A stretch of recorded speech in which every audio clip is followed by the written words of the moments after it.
우리 같이 말씀 보겠습니다. 요한복음 20장의 말씀입니다. 요한복음 20장 19절에서부터 23절까지의 말씀 보겠습니다.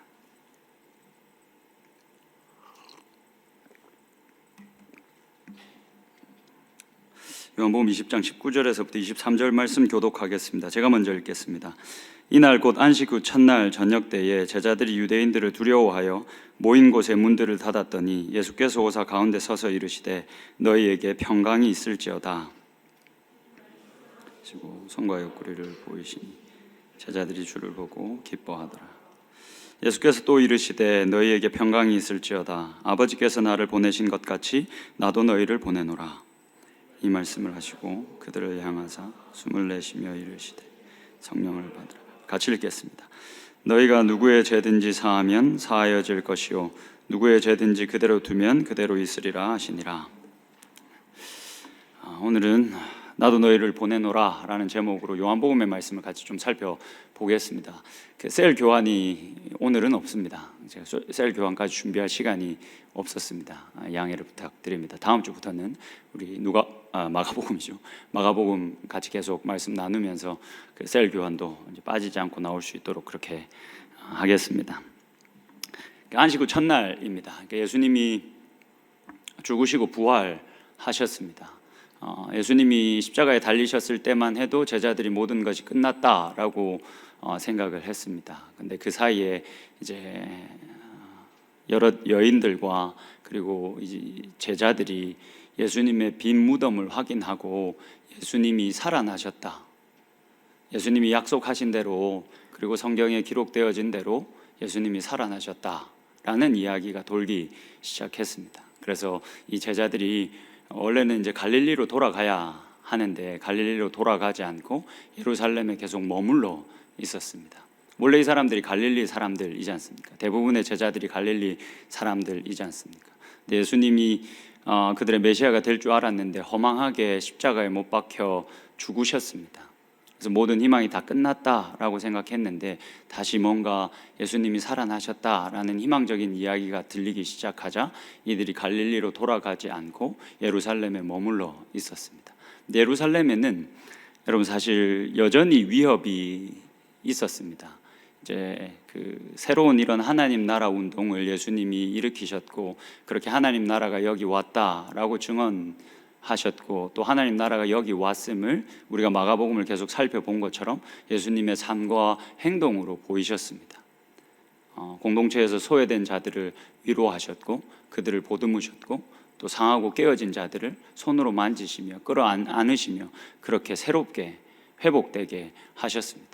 그렇게 하나님의 성산에는 해함도 없고 상함도 없다라는 이사야 선지자의 그 예언이 지금 이 시간 이루어졌음을, 그렇게 하나님의 나라가 예수 그리스도와 함께 이 땅에 오게 되었음을 스스로 증명하셨습니다.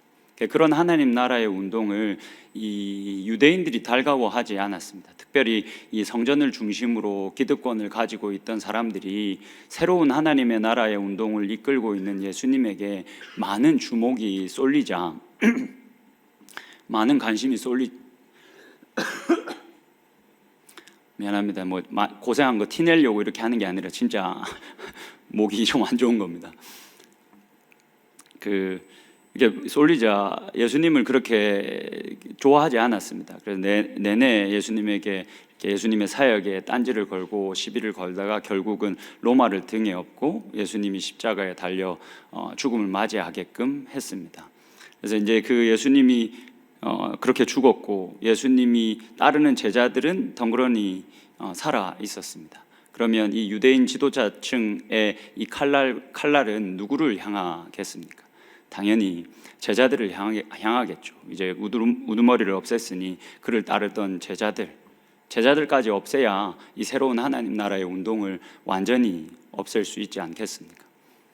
그래서 이제 이 제자들에게 그 칼날이 향하는데 그런 이제 우리들이 이 타겟이다라는 그런 두려움을 안고도 예수님이 살아나셨다라는 어떤 기대가 있었기 때문에 그 두려움 앞에서 도망가지 않고 갈릴리로 돌아가지 않고 예루살렘에 남아 있었던 겁니다. 오늘 본문은 그렇게 이들이 갈릴리로 돌아가지 않고 예루살렘에 남아 있었다라는 이야기로 시작을 합니다. 오늘 20절의 말씀을 한 번만 19절의 말씀을 좀 띄워 주시겠습니까? 보시면 이날 곧 안식 후 첫날 저녁 때에 제자들이 유대인들을 두려워하여 모인 곳의 문들을 닫고 있었다. 남아있긴 해야겠는데, 뭔가 희망이 남아있으니까 남아있긴 해야 되겠는데 두려움은 있고 해서 문을 닫고 있었다라고 기록합니다. 원어의 뉘앙스를 살려서 번역하면 잠궈버렸다라고 번역해도 더 좋습니다.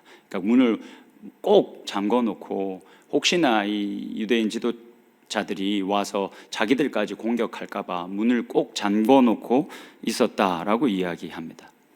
그 잠겨진 문을 지나서 예수님이 그들 가운데로 오셨습니다.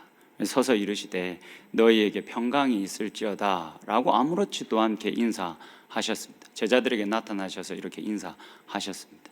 우리가 잘 쓰는 말로 샬롬이죠. 예수님이 죽으시고는 3일 만에 다시 살아나셔서 호련히 잠겨진 문을 지나 오셔서 제자들에게 이렇게 말한 겁니다. 샬롬 하고 말한 겁니다. 이 히브리인들의 일반적인 인사이지 않습니까? 그러니까 굉장히 어떻게 보면 특별한 상황인데 예수님이 아무렇지도 않게 아주 일상적인 인사를 제자들에게 건네고 있는 장면입니다. 두 가지 질문을 좀 드리겠습니다. 첫 번째 질문은 너무 직관적이라 여러분들이 쉽게 대답하실 수 있을 거고, 두 번째 질문은 여러분들이 고민을 좀 해보셔야 될 것 같습니다. 첫 번째 질문입니다. 잠궈진 문을 지나서 예수님이 오셨습니다. 우리가 좀 이따가 누가복음의 말씀을 살펴보겠지만 완전한 부활의 몸을 입고 예수님이 제자들을 다시 만나셨습니다. 다시 만나서 샬롬 하면서 인사하셨습니다. 어떤 영으로 막 이렇게 제자들을 찾아오신 게 아니라 우리가 예수 그리스도가 다시 오시는 그때에 입게 될 그 부활의 몸, 제자들이 실제로 만질 수 있었던 그 부활의 몸을 입고 잠겨진 문을 지나서 제자들에게 나와왔습니다. 제자들이 놀랐겠습니까? 놀라지 않았겠습니까? 당연히 놀랐겠죠. 두 번째 질문입니다. 왜 이들이 놀랐을까요?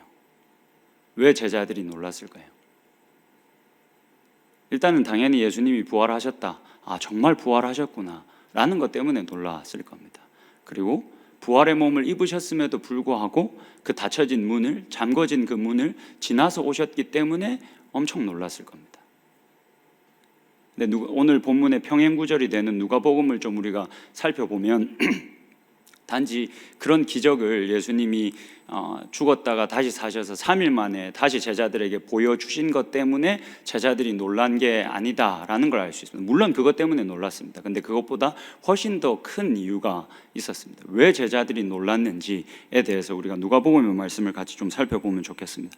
누가복음 24장 말씀입니다. 누가복음 24장 36절부터 좀 볼 텐데 한번 보시죠.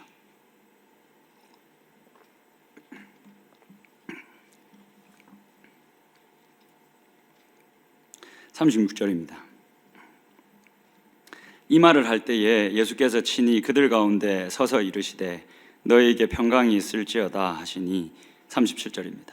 그들이 놀라고 무서워하여 그 보는 것을 영으로 생각하는지라. 그러니까 예수님이 부활의 몸을 입고 오셨는데 분명히 문이 잠겨 있었으니까 그 잠겨진 문을 지나서 오셨으니 이분은 이게 지금 내가 보는 게 사람인가 영인가 이렇게 헷갈리고 있었다라는 이야기를 하고 있는 겁니다. 38절입니다. 예수께서 이르시되 어찌하여 두려워하며 어찌하여 마음에 의심이 일어나느냐. 내 손과 발을 보고 나인 줄 알라. 또 나를 만져보라. 영은 살과 뼈가 없으되 너희 보는 바와 같이 나는 있느니라. 이 말씀을 하시고 손과 발을 보이셨다. 자, 오늘 이 36절에서부터 40절까지의 말씀은 이 부활의 몸을 입고 오신 예수 그리스도를 제자들이 보고 얼마나 놀랐는지에 대해서 우리들에게 잘 보여줍니다.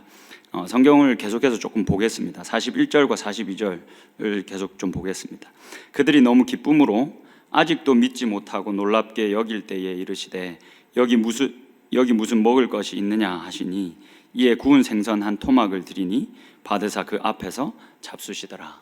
예수님이 그렇게 잠겨진 문을 지나서 오셔서 의심하고 놀라서 기절초풍하고 있는 이 제자들에게 자신이 완전한 부활의 몸을 입고 오셨다라는 것을 보여주시고 알려주시기 위해서 뭘 요구하십니까? 생선을 요구하십니다. 그리고 그 앞에서 실제로 그것을 먹는 모습을 보여주십니다. 예수님이 배고파서 생선을 요구하셨겠습니까? 아니겠죠. 이 제자들에게 자신이 완전한 부활의 몸을 입고 육신의 몸을 입고 그렇게 다시 살아났다. 그리고 오늘 본문에서는 이야기하고 있지 않지만 우리도 죽고 예수 그리스도가 다시 오시는 그날 그렇게 완전한 그렇게 아름다운 부활의 몸을 우리가 입게 될 것이다 라는 기대를 가지게끔 하기 위해서 실제로 부활의 몸을 입고 그들 앞에 선 겁니다. 그런 부활의 몸을 입고 있는 예수님을 보고 이들이 깜짝 놀랐다, 너무 놀라워서 그 모습을 보면서 두려워했다라고 이야기합니다. 이들이 이 모습을 보면서 놀라고 두려워하고 또 오늘 이 요한복음에서는 그것을 기뻐했다라고 이야기하는데 이어지는 본문을 살펴보면 이들이 왜 기뻤는지, 이들의 그 기쁨의 근원이 어디에 있었는지, 단지 눈에 보이는 부활의 몸을 입은 예수 그리스도가 아니라 이들의 기쁨의 근원이 무엇이었는지를 우리들에게 잘 알려줍니다. 44절부터 좀 계속 보겠습니다. 이렇게 생선을 요구하시고 그 생선을 먹으신 예수님께서 그 다음 아주 중요한 이야기를 이어나가십니다. 44절입니다. 또 이르시되 내가 너희와 함께 있을 때에 너희에게 말한 바 곧 모세의 율법과 선지자의 글과 시편의 나를 가리켜 기록된 모든 것이 이루어져야 하리라 한 말이 이것이라 하시고. 여러분, 이게 무슨 말입니까? 부활의 몸을 입고 예수님께서 그들의 앞에 서신 것이 어떤 것을 의미하냐면 구약의 모든 말씀이 이제야 비로소 온전히 성취되었다 라는 의미를 가진다 라는 말입니다. 계속해서 좀 보겠습니다.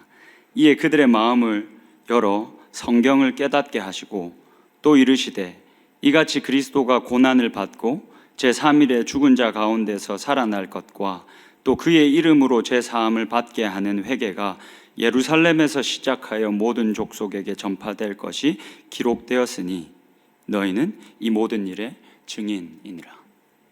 구약 성경에 이 구약 성경의 그 말씀을 보면 오실 메시아가 그리스도가 이렇게 고난을 받고 3일 만에 살아나셔서 자신의 메시아 되심을, 그리스도 되심을 증명해야 할 것이다 라는 이 성경의 구약 성경의 증언이 이제야 비로소 성취되었다 라는 말입니다. 여러분, 이 제자들의 기쁨의 근원이 무엇이겠습니까? 하나님이 신실하시다 라는 깨달음, 그것이 이들이 가지고 있는 기쁨의 근원이었습니다. 여러분, 이들은 구약 성경에 매여서 예수 그리스도를 바라보면서 엄청난 기대를 가지고 예수 그리스도를 따랐습니다. 이 예수라면 이 구약에 기록되어져 있는 그 인자 혹은 메시아가 될 수 있겠구나. 그래서 이 인자가, 이 메시아가 이 땅에 오시면 우리가 로마의 이 속박 아래에 있는데 이 메시아는 자기가 가진 이 능력으로 우리를 구원하겠구나, 우리로 하여금 다시 독립하게 하고 하나님의 나라가 완전히 임하게 하겠구나 라는 기대를 가지고 있었습니다. 근데 그 기대가 예수 그리스도가 십자가에 못 박혀 죽으심으로 완전히 무너져 버렸습니다. 근데 예수님이 지금 뭐라고 말씀하십니까? 구약 성경을 자세히 들여다보면, 그리고 구약 성경을 제대로 읽어보면 메시아가 고난을 받고 죽어서 3일 만에 다시 살아나야 한다라는 것을 알 수 있을 것이고, 또 그 말씀이 지금 응했다, 그 말씀이 지금 성취되었다. 그러니까 하나님의 약속은 파기된 것이 아니라 아주 놀라운 방법으로, 우리가 기대하지 못한 방법으로 성취되었다. 그러니 하나님은 우리가 생각하는 것 이상으로 참으로 신실하신 분이시다. 죽음을 생명으로, 패배를 승리로, 그렇게 하나님이 자신이 하신 그 약속을 이루시는, 자신의 약속을 이루기 위해서 자신의 아들도 고난받는 일에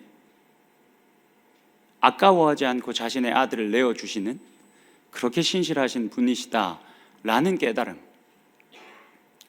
이 깨달음이, 이 성경의 말씀을 통해서 하나님이 신실하신 분이시다라는 이 깨달음이 이들이 가진 그 기쁨에, 그리고 이들이 가진 그 놀라움의 근원이었다라는 사실을 우리가 좀 기억할 수 있어야 합니다.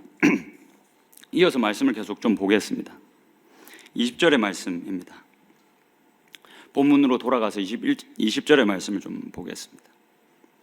이 말씀을 하시고 손과 옆구리를 보이시니 제자들이 주를 보고 기뻐하더라.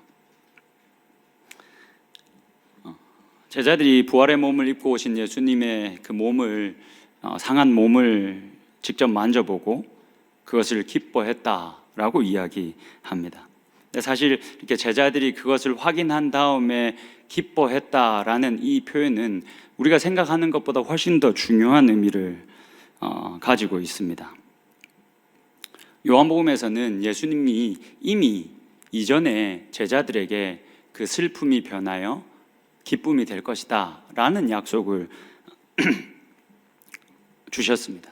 특히 예수님이 자신의 죽음이 임박해져 올 때 제자들을 불러서 너희들이 슬퍼할 거고 세상 사람들이 기뻐할 것이지만 이것이 역전되어질 것이다 라는 약속을 해 주셨습니다. 여러분, 요한복음 16장의 말씀을 한번 펴보시겠습니까? 요한복음 16장 20절의 말씀을 한번 보시죠.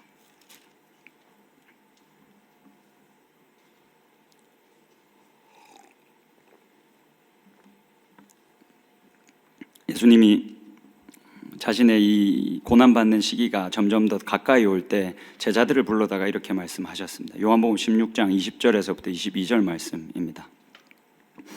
내가 진실로 진실로 너희에게 이르노니 너희는 곡하고 애통하겠으나 세상은 기뻐하리라. 너희는 근심하겠으나 너희 근심이 도리어 기쁨이 되리라.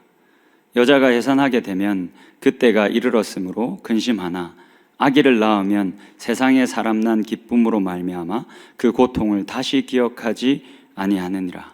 지금은 너희가 근심하나 내가 다시 너희를 보리니 너희 마음이 기쁠 것이요 너희 기쁨을 빼앗을 자가 없으리라. 22절에 이렇게 말씀하시죠. 지금은 너희가 근심하나 내가 다시 너희를 볼 것이다. 그리고 내가 다시 너희를 볼 그때에는 너희 마음이 기쁠 것이다.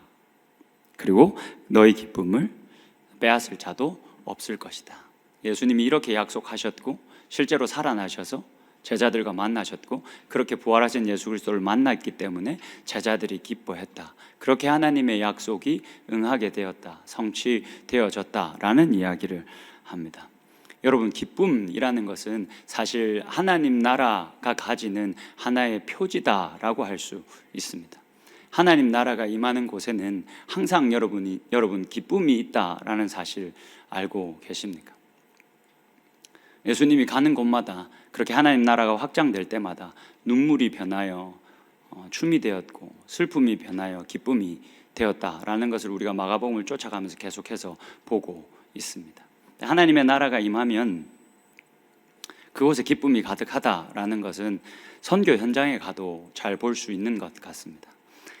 이번에 인도 사람들과 함께 예배를 드리면서 한 가지 이게 인상 깊은 점이 하나 있었습니다. 오히려 이 대성회로 우리가 이렇게 모여서 큰 집회를 할 때는 사람들이 너무 많았기 때문에 그걸 확인할 수 없었는데 오히려 이렇게 작은 교회들을 우리가 방문해서 같이 그들이 인도하는 예배에 참여했을 때 하나님 나라의 이 기쁨이라는 것은 하나님 나라의 하나의 표지일 수 있겠구나라는 것을 많이 느꼈습니다. 여러분, 찬양할 때 기쁘십니까? 우리가 함께 모여 찬양할 때 여러분 기쁘십니까? 기쁘시죠? 지금 이렇게 아무 호응 없이 굳은 인상을 쓰면서 앉아 계시지만 여러분들이 찬양할 때 얼마나 기쁜지 제가 알고 있습니다. 근데 우리가 찬양할 때 많이 기쁘지만 우리가 기쁨의 그 감정이 올라오기까지는 우리들은 좀 어떻게 보면 예열의 단계가 필요하지 않습니까?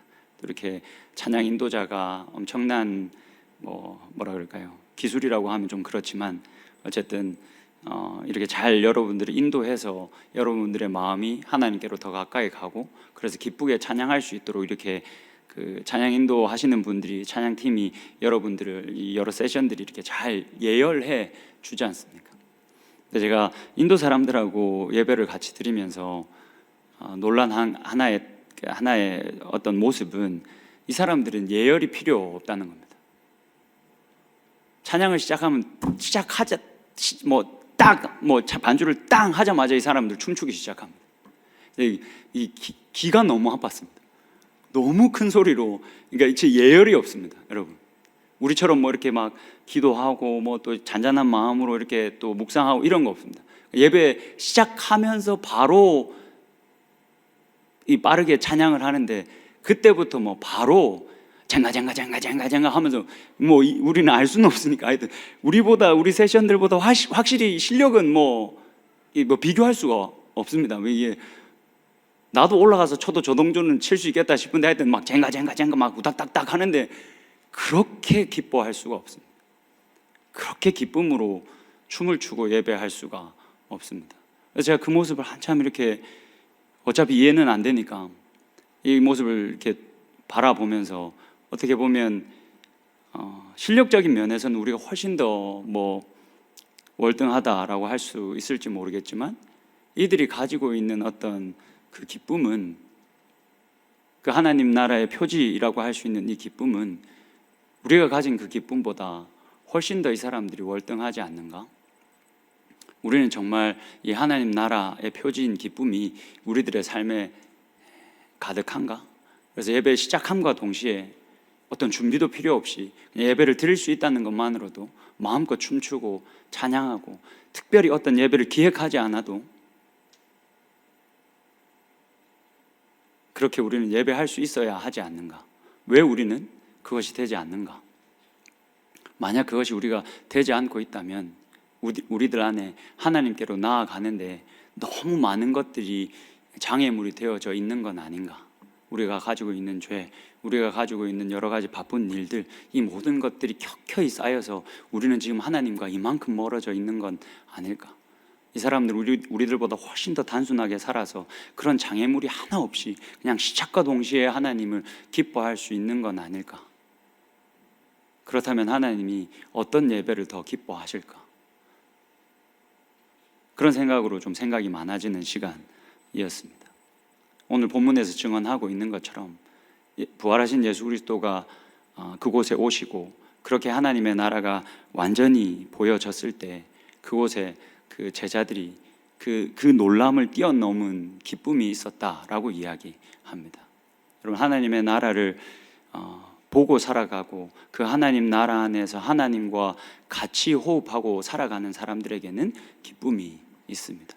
근심과 염려와 걱정보다는 기쁨이 있다라는 사실을 우리가 기억할 수 있어야 합니다. 만약 우리가 하나님 나라 안에서 살아가고 있다라고 하면서 기쁨이 아닌 근심과 염려와 걱정이 내 삶을 가득 채우고 있다면, 내가 지금 하나님과 함께 깊이 호흡하고 있는 거 맞는가? 아니면 세상에 내가 너무 깊이 들어가서 그 세상의 염려와 근심과 걱정이 나를 채워버리고 있지 않는가를 돌아볼 수 있어야 할 겁니다. 좀 넘어가서 21절의 말씀을 좀 보겠습니다. 다시 본문으로 돌아가서 요한복음 20장 21절의 말씀입니다. 예수께서 또 이르시되 너희에게 평강이 있을지어다. 아버지께서 나를 보내신 것 같이 나도 너희를 보내노라. 어떻게 보면 이 요한복음 20장은 요한복음의 결론에 해당하는 본문입니다. 예수님이 자신의 선교 사역을 다 이행하셨습니다. 하나님의 나라를 끌어오셨고, 또 하나님의 나라가 예수 그리스도와 함께 이 깨어진 세상 가운데 임했다라는 것을 예수님이 보여주시기 위해서 하나님 나라의 말씀, 하나님의 말씀을 가르치셨고, 실제로 하나님 나라가 왔음을 보여주기 위해서 여러 가지 기적들을 베푸셨습니다. 그리고 자신의 목숨까지 내어주면서 자신의 이 사역, 자신에게 맡겨진 이 사명에 순종하셨습니다. 그리고는 3일 만에 다시 살아나셔서 자신이 받은 그 사명을 완수하셨습니다. 그렇게 완수하시곤 예수님이 다시 제자들 앞에 서셨습니다. 그리고는 제자들에게 뭐라고 말씀하십니까? 아버지께서 나를 보내신 것 같이 내가 너희를 보내노라. 자신이 이때까지 했던 그 선교 사역, 자신이 받은 그 선교적인 사명을 이제 누구에게 이양합니까? 제자들에게 이양합니다. 이 이양되어진 선교적인 사명이 제자들에게만, 이 12제자들에게만 국한되는 게 아니다라는 것을 우리는 너무나도 잘 알고 있습니다. 왜냐하면 이 복음서가 마쳐지고 나면 사도행전이 등장합니다. 이 사도행전에서는 어떤 일들이 일어납니까? 교회가 일어나기 시작하고 그 교회들이 이 선교적인 사역을 계속 감당하기 시작합니다. 모여서 살기 시작하고 하나님 나라를 같이 나누기 시작하고 또 무엇을 합니까? 자기가 가진 것들을 나누어서 가난한 자들을 돌아보기 시작합니다. 그런 선교적인 사명을 교회가 감당하고 있다라는 것을 사도행전이 우리들에게 너무나도 잘 보여줍니다. 그런 이 이양되어진 선교적인 사명은 12제자에게만 국한된 것이 아니라 교회에게 주어졌고 또 지금 교회로 존재하고 있는 우리들에게도 주어졌다라는 사실을 우리는 기억할 수 있어야 합니다. 목사나 선교사들에게만 국한된 사명이 아니다라는 사실을 여러분 기억하십시오. 우리 모두를 매일의 삶 속에서 선교사로 부르셨습니다. 죄로 인해서 깨어진 이 세상, 그리고 죄로 인해서 계속해서 깨어져 가고 있는 이 세상을 회복하라고, 예수 그리스도가 그렇게 하셨던 것처럼 이 깨어진 세상을 회복하며 살라고 우리를 선교사로 부르셨습니다. 그래서 고린도후서 5장 18절에서 그렇게 말씀하죠. 하나님이 왜 자신의 아들을 주셨는지, 자신의 아들을 주신 이유가 무엇입니까? 우리로 먼저 하나님과 화목하게 하시고 그 다음 우리로 하여금 이 세상이 하나님과 화목하게 하는 직분을 주시기 위해서 자신의 아들을 우리들에게 주셨다라고 이야기합니다. 그 사명을 받은 사람들이 저와 여러분입니다. 우리가 세상에서 해야 될 것들이 너무나도 많고 먹고 사는 일이 쉽지 않다는 건 너무나도 잘 알고 있습니다. 근데 이 세상의 어떠함이 너무너무 커져버려서 여러분들이 부름받은 목적, 그리스도인으로 살아가는 그 존재의 목적이 희미해지지 않기를 바랍니다. 이 선교적인 사명을 늘 여러분들이 기억하시고 매일의 삶 속에서 이 선교적인 사명을 다하며 그렇게 깨어진 사람들을 회복시키며 살아갈 수 있는 저와 여러분이 되었으면 좋겠습니다. 그 사명을 다할 때에 그냥 다하는 것이 아니라 예수 그리스도가 하셨던 것처럼, 예수 그리스도가 이 땅에 사역하시면서 자신을 보내신 하나님을 나타내셨던 것처럼 지금 이 선교적인 사명을 이양받은 우리는 우리를 보내신 그 예수 그리스도를 드러내야 할 책임이 있다라는 사실을 여러분들 기억하십시오. 누구에게 보여야 그 모습을 보여야 하겠습니까? 인도 사람들에게만 그 모습을 보여야 하겠습니까? 그렇지 않습니다. 여러분들의 매일의 삶 속에서 여러분들이 늘 함께 여러분들의 삶을 공유하고 있는 여러분들의 가족, 여러분들의 부모님, 여러분들의 친척들, 이웃들, 학교 친구들, 직장 동료들에게 나를 보내신 예수 그리스도를 내 삶을 통해서 증명하는 것. 그래서 그들을 어렵지만 힘들지만 화가 나지만 뒤집어 엎고 싶지만 예수 그리스도가 그렇게 하셨던 것처럼 예수 그리스도가 이 땅에 오셨을 때 자신의 사람들을 사랑하시되 끝까지 사랑하셨다라고 말씀하셨던 것처럼 매일같이 그들을 끝까지 사랑하기 위해서 노력하고 그렇게 선교적인 사명을 잘 감당할 수 있는 저와 여러분이 되었으면 좋겠습니다. 마지막 22절의 말씀을 좀 같이 보겠습니다. 22절입니다. 이 말씀을 하시고 그들을 향하사 숨을 내쉬며 이르시되 성령을 받으라 라고 하셨다라고 기록합니다.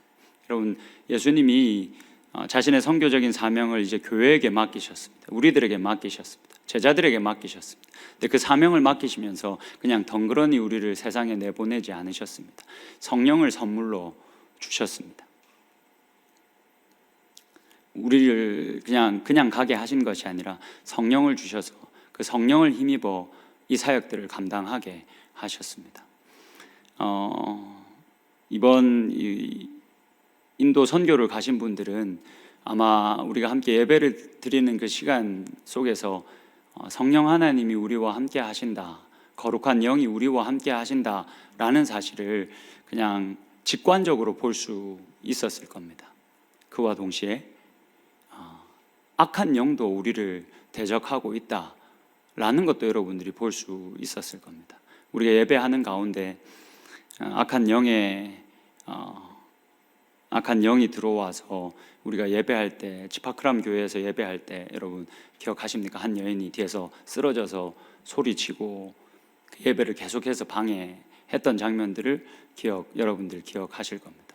그리고 우리 대성회 중에 이제 우리 인도 이제 사역하시는 분들이 폴 목사님이나 이런 분들이 마지막 날 집회를 인도하셨는데, 마지막 날 집회를 인도하실 때 설교를 하신 다음에 성도들 앞으로 초청하고, 또 그렇게 초청에 응해서 나온 이 인도 사람들을 손을 얹어서 이렇게 축복하면 이 명현현상이라고도 하는데, 우리 8, 90년대 한국에서도 많이 있었습니다. 이렇게 기도로 축복하면 이 사람들이 막 기도 받으면서 쓰러지고, 또 그 옆에서는 그 지파크람 교회에 와서 악한 영에 씌여 있던 그 사람이 또 와서 막 옆에서는 또 예배를 방해하는 그런 일들을 우리가 많이 볼 수 있었습니다.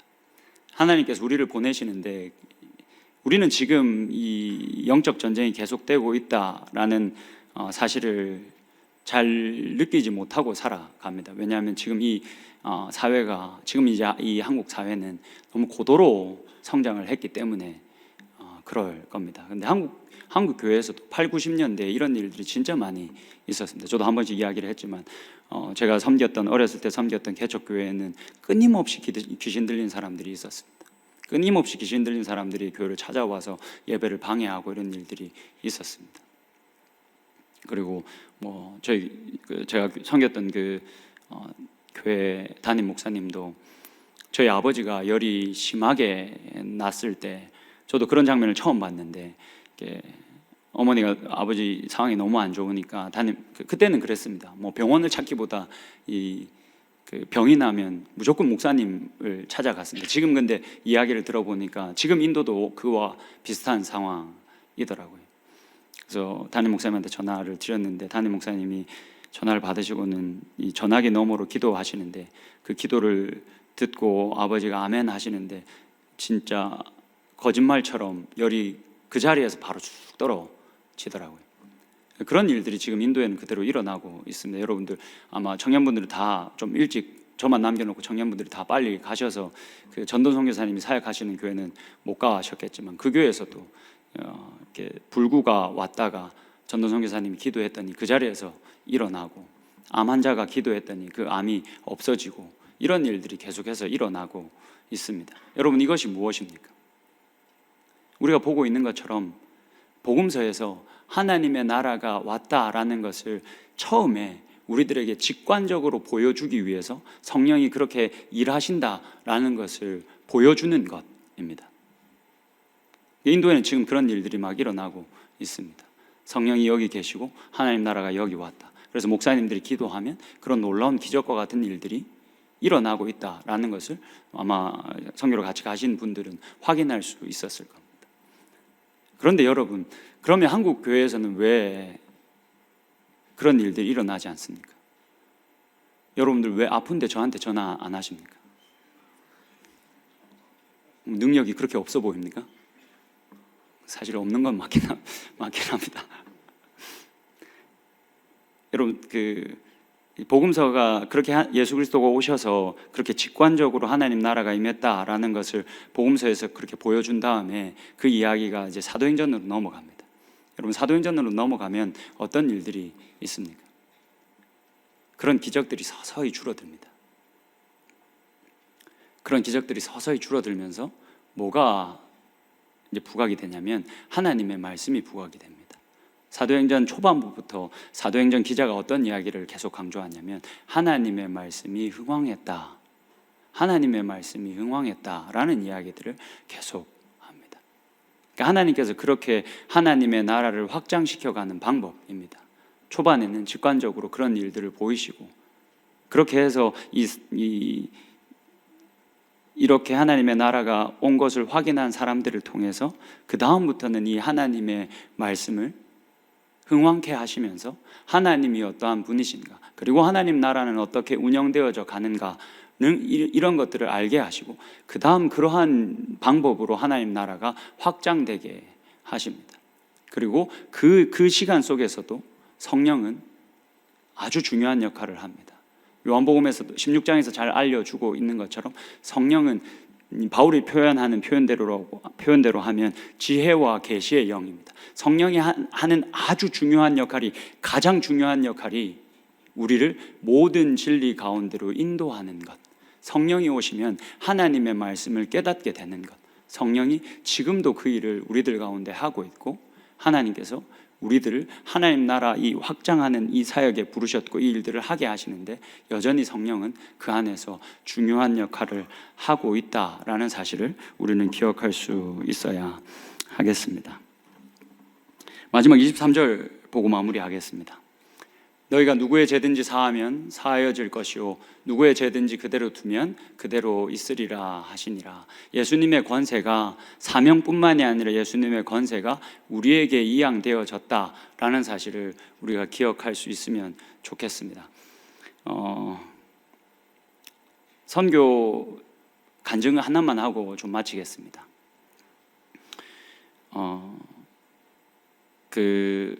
이제 제가 이제 P팀으로 갔습니다. 10일 정도 이렇게 갔는데, 처음 이제 그 강톡교회로 가는 것이 우리 일정의 시작이었습니다. 근데 그 강톡교회까지 가는 그 길이 너무 험했습니다.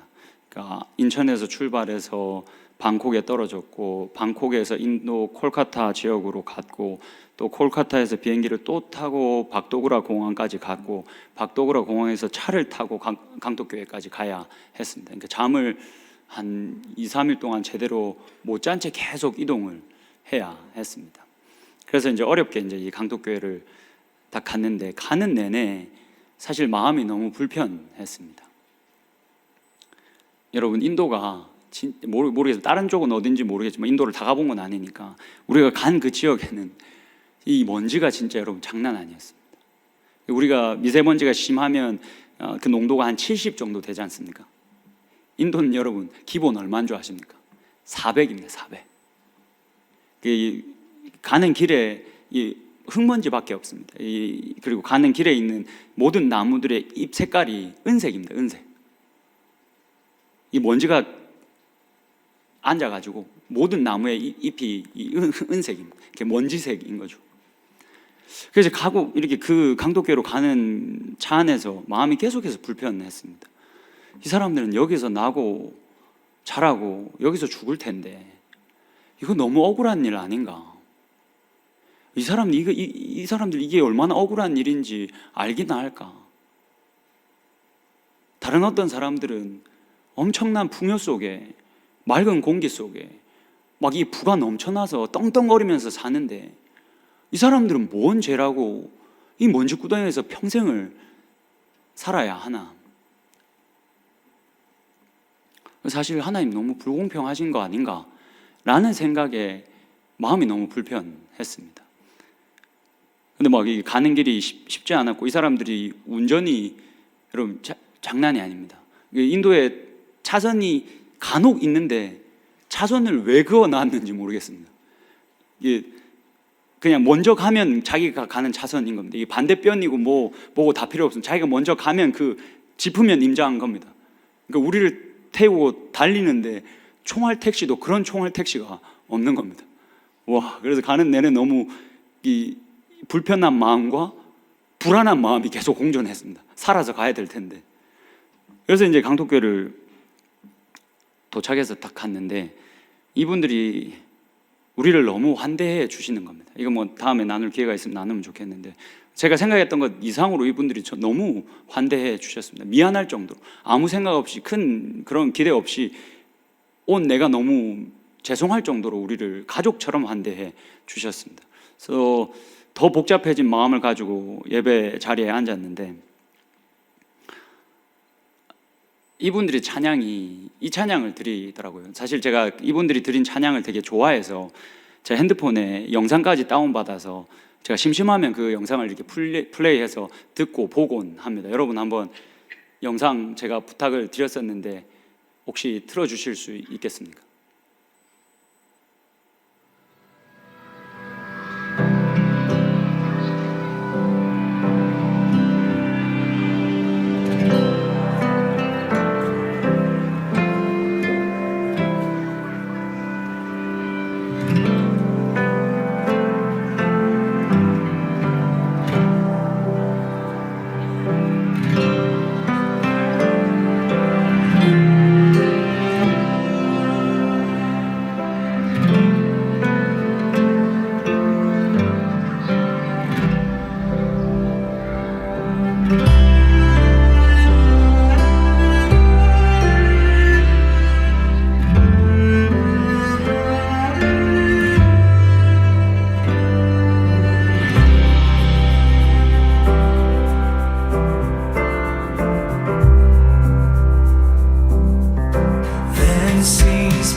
여기까지 봅시다. 이 사람들이 불렀던 찬양의 가사입니다. 여러분 뭐 다 이해하셨겠지만, 주 하나님 지으신 모든 세계 내 마음속에 그리워 볼 때,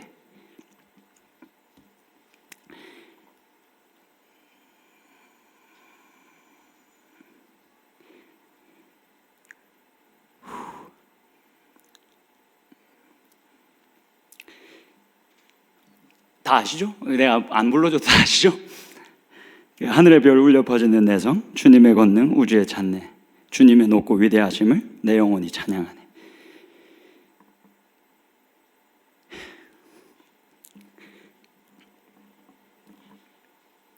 하여튼 그런 찬양입니다. 하나님이 지으신 모든 세계가 너무 아름답다.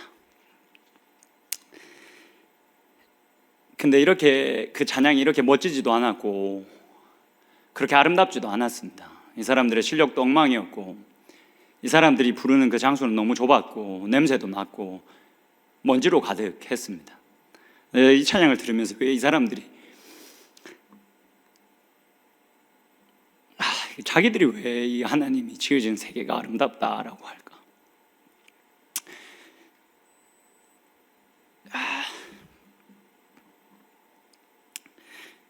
먼지 구덩이에 살면서 왜 이 사람들이 하나님이 지으신 세계가 아름답다라고 찬양할까? 이해가 안 됐습니다.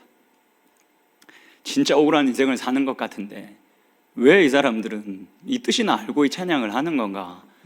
라는 생각이 진짜 많이 들었습니다. 근데 뭐 이렇게 예배를 다 드리고 뭐 여러 순서 다음에 이제 백진주 교수님이 이제 바이올린으로 이제 특주를 하는데 어떤 찬양을 했냐면 오신실하신 주라는 찬양을 했습니다. 그래서 제가 그 특주를 듣고 있으면서 그 생각을 했습니다. 그렇구나. 하나님의 신실하심은 어떤 우리의 상황과 환경을 통해서 결정되는 게 아니구나. 바울이 하나님의 신실하심을 발견했을 때도 내가 바울이 선교를 열심히 하는 중에 기적처럼 상황이 좋아져서 돈이 떨어질 때마다 하나님께서 그 돈을 채워줘서, 혹은 내가 죽을 위험에 놓였는데 하나님 기적적으로 그 죽음의 그 순간을 넘어가게 해서, 그래서 바울이 하나님이 신실하시다라고 찬양한 게 아니다라는 사실을 다시 한번 깨달았습니다. 여러분, 바울이 왜 그 죽을 고생을 하면서 선교적인 삶을 살았는지 아십니까? 구약 성경을 해석하면서 하나님이 자기 약속을 지키시기 위해서, 이 깨어진 세상을 회복하기 위해서 참으로 창조적으로 그리고 아주 신실하게 그 약속을 이루셨다. 그게 그 답이 예수 그리스도가 되셨다라는 것을 해석해내면서, 그때부터 그것을 발견하기 시작하면서 하나님의 신실하심에 매여서 불구덩이에도 먼지구덩이에도 자신의 몸을 던지면서 살았습니다. 여러분, 하나님의 신실하심은 어떤 우리의 상황과 환경이 결정할 수 없습니다. 먼지구덩이에서 살던 우리가 깨끗한 나라에서, 떵떵거리는 나라에서 살게 되었기 때문에 하나님이 신실하시다라고 고백하면 안 됩니다. 하나님의 신실하심은 사실은 거기에 있지 않습니다. 하나님이 이 깨어진 세상을, 우리의 죄로 인해서 우리 스스로가 파괴하고 있는 이 세상을 자신의 아들을 내어주시면서까지 하나님께서 회복하시기 위해서 어제도 오늘도 그리고 앞으로도 계속 자신의 약속을 그렇게 지켜나가실 거기 때문에, 그렇게 지켜나가고 계시다라고 성경이 증언하고 있기 때문에 하나님은 신실하신 분입니다. 그래서 그 사람들이 부르는 이 찬양이 가능하겠구나. 먼지 구덩이에서 살아가고 있지만 이 먼지 구덩이에서 살아간다고 해서 하나님이 신실하시다, 하나님께서 지으신 세계가 참으로 아름답다라는 찬양을 못할 이유가 전혀 없는 거구나. 오히려 하나님의 신실하심을 깨닫고 난다면, 하나님께서 나를 위해서 도대체 어떤 일을 하셨고 이 세상을, 우리를 위해서 어떠한 일을 하셨는지를 깨달을 수만 있다면 그 먼지 구덩이에서도 이 세상이 참으로 아름답습니다. 이 세상이 놀랍도록 아름답습니다. 그리고 더 아름답도록 내가 만들어 가겠습니다 라고 결단하면서 찬양할 수 있는 거구나 라는 걸 깨달았습니다. 우리가 섬기는 하나님이 신실하십니다. 그 신실하신 하나님께 매여서 평생을, 내 상황을 불평하고 불만족하고 살아가는 것이 아니라 내 상황과 환경을 뛰어넘어서 주 하나님이 지으신 세계가, 그리고 그 세계 안에 덩그러니 놓여져 있는 내 인생이 너무나도 아름답다라고 찬양하며 살아갈 수 있는 저와 여러분이 되었으면 좋겠습니다.